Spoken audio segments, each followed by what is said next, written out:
ऐका, उभं राहायचा काय प्रश्न येत नाही, त्यांनी बसायला पाहिजे. ते बोलतायत अजून, ते बोलतायत.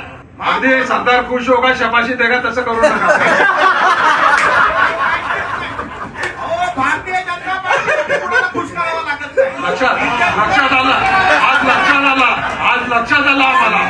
वसई विरार शहर महानगरपालिकेची आजची महासभा गाजली ती पाणी प्रश्नावर. शहरामध्ये सध्या पाणीपट्टी ही वाढवण्यात आलेली आहे. सध्या पाणीपट्टी एका घरामागे 240 रुपये करण्यात आलेली आहे. या पाणीपट्टीला भाजपने जो आहे कडाडून विरोध केलेला आहे आणि हा विषय आजच्या महासभेमध्ये आला होता.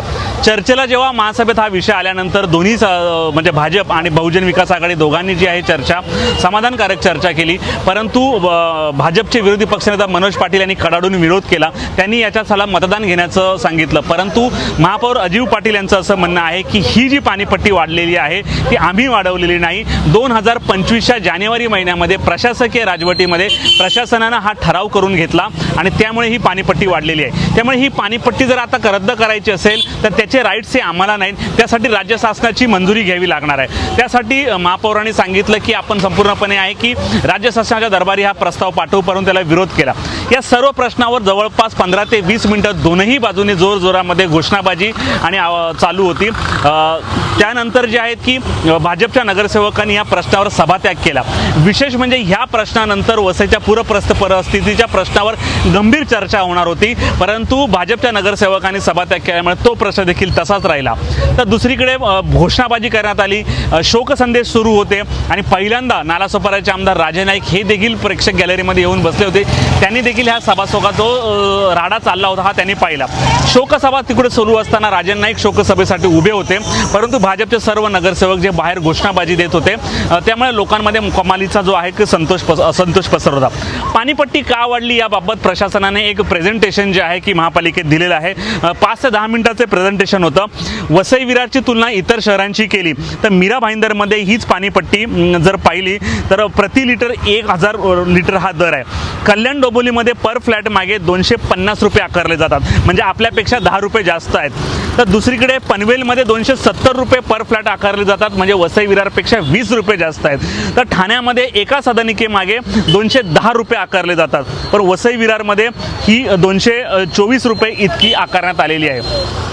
तर दुसरीकडे सभागृहात ही देखील माहिती देण्यात आली की पाणीपट्टी वाढण्यामागचं नेमकं कारण काय. कारण 2006 नंतर आज 2026 मध्ये ही पाणीपट्टी वाढवण्यात आलेली आहे, म्हणजे जवळपास 20 वर्षानंतर पाणीपट्टी वाढवलेली आहे. 2006 पूर्वी पाणीपट्टी किती होती, अवघी 4 ते 5 रुपये होती, परंतु तेव्हा 2006ला 120 रुपये झाली.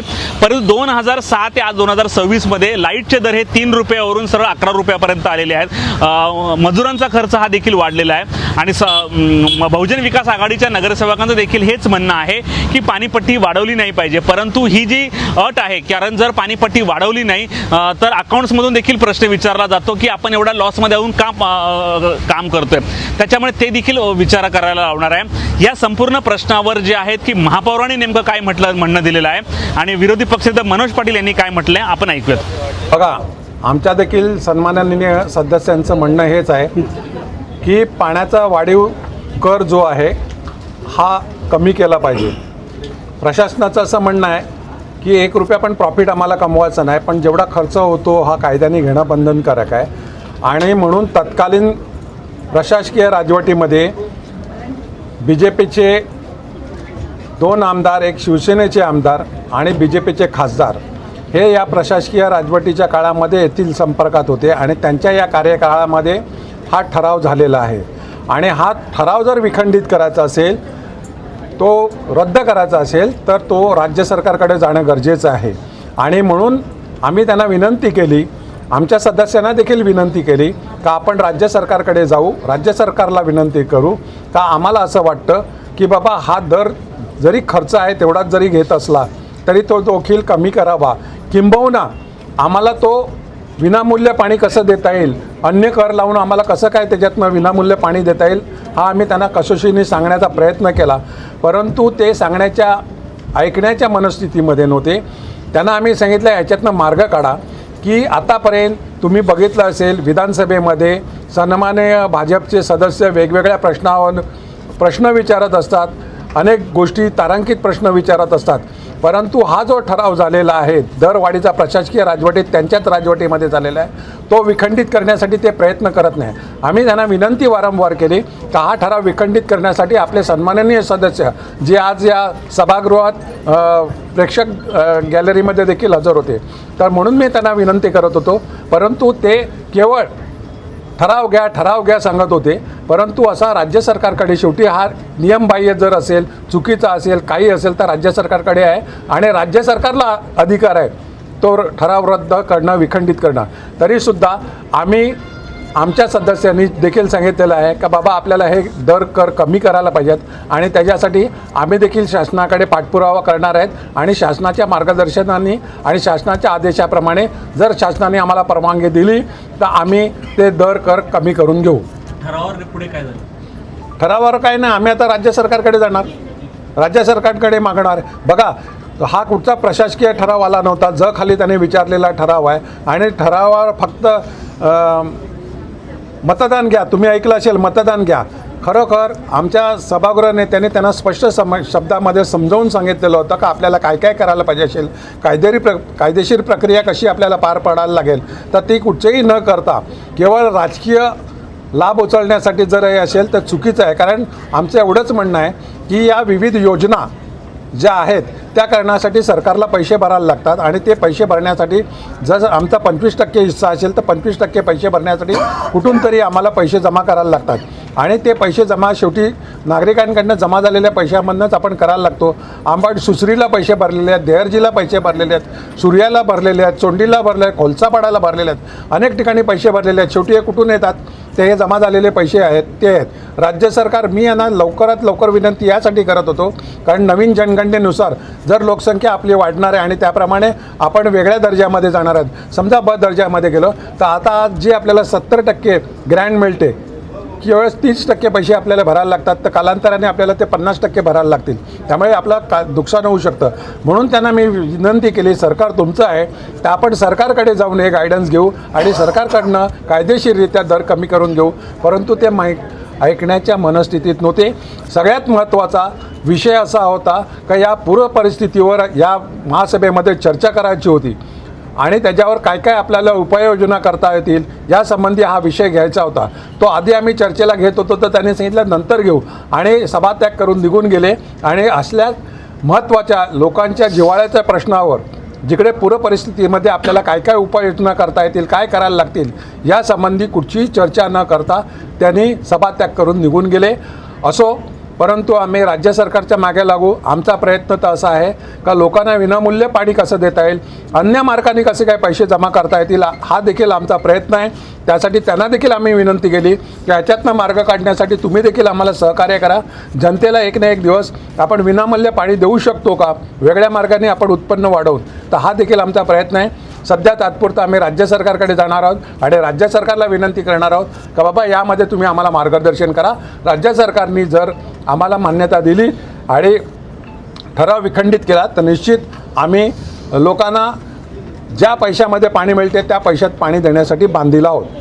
आणि महापौरांचा जो काही एकूण ज्या पद्धतीचं महापौरांचा आज आमच्या प्रस्तावावरती ज्या पद्धतीने महापौरांची भूमिका होती त्याचा निषेध म्हणून आम्ही सर्व सभासदांनी सभात्याग केला.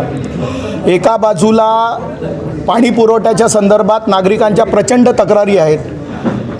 3 महिने 1 महिन्याचं बिल घेतात आणि 15 दिवस पाणी दिलं जातं. त्याच्यातही अनेक वेळेला वीज गेली आहे, नळ तुटला हे सांगून जवळपास फक्त महिन्यातनं 7-8 दिवस पाणी मिळतं. आणि आत्ता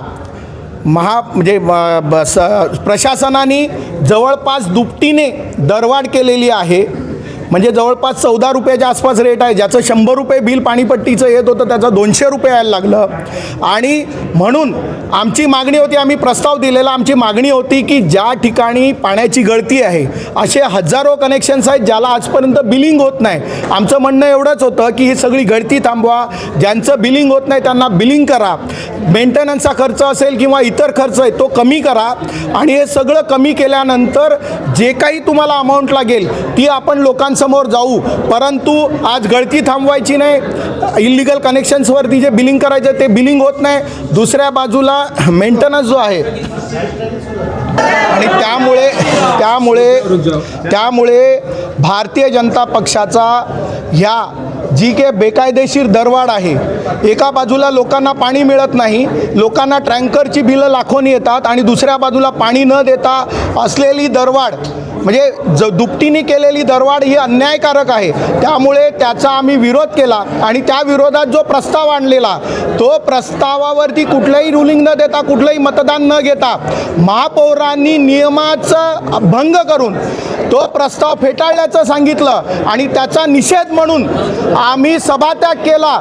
आणि येणाऱ्या काळामध्ये या वसई विरारच्या नागरिकांच्या हितासाठी आम्ही या पाणीपट्टीची जी वाढ आहे, ही जी काय बेकायदेशीर वाढ आहे त्याच्या विरोधात आणि जी काय मलजल सुविधा आणि पाणी पुरवठा लाभ सुविधा कर जो लावलेला आहे, जो लाभ न देता कर लावलेला आहे तो बेकायदेशीरपणे लावलेला आहे. त्यामुळे त्याचा विरोध म्हणून भारतीय जनता पार्टी आणि शिवसेना महायुती वसई विरारकरांच्या हितासाठी रस्त्यावरती उतरून आंदोलन करणार आहे. आणि त्याचा हा इशारा आहे सत्ताधाऱ्यांना. मागच्या दारांनी एका बाजूला सभापतींनी ज्या वेळेला स्थायी समितीच्या सभेमध्ये ज्या वेळेला अर्थसंकल्प मंजूर केला त्यावेळेला सभापतींनी रुलिंग दिलं की कुठलीही करवाढ होणार नाही आणि दुसऱ्या बाजूला मागच्या दाराने जवळपास पाणीपट्टीमध्ये दुपटीने आणि घरपट्टीमध्ये 20 ते 25% करवाढ करून या वसई विरारकरांवरती अन्याय केला आहे. सुविधा द्यायच्या नाहीत, फक्त करवाढ करायचे आणि जी लूट आहे वेगवेगळ्या माध्यमातून महापालिकेची जी लूट सुरू आहे ती थांबवायची नाही. ती जर थांबवली तर कुठल्याही पद्धतीने करवाढ करणं गरजेचं पडणार नाही. आम्ही रोज दर महासभेमध्ये अनेक विषय आणतो की याच्यामध्ये लूट थांबवा, त्याच्यामध्ये लूट थांबवा, पण कुठल्याही पद्धतीने सत्ताधारी प्रशासकाचं नाव घेतात पण सत्ताधाऱ्यांना ही लूट थांबवण्यामध्ये इंटरेस्ट नाही आहे. सत्ताधाऱ्यांना ही लूट चालू ठेवायची आहे आणि त्याच्यामध्ये त्यांना सहभाग घ्यायचा आहे. म्हणून कुठल्याही पद्धतीने या लुटीवरती बोलायला तयार नाहीत. आम्ही घोटाळ्याचा उल्लेख करतोय, कुठल्याही पद्धतीने सत्ताधारी या घोटाळ्यावरती बोलत नाहीत. त्याची चौकशी करा, त्याच्यावरती कारवाई करा म्हणून मागणी करत नाही. आणि दुसऱ्या बाजूला एका बाजूला लूट सुरू ठेवायची आणि दुसऱ्या बाजूला जनतेची लूट करायची, हे भारतीय जनता पक्ष कधी सहन करणार नाही. याच्या विरोधात भारतीय जनता पक्ष रस्त्यावरती उतरेल.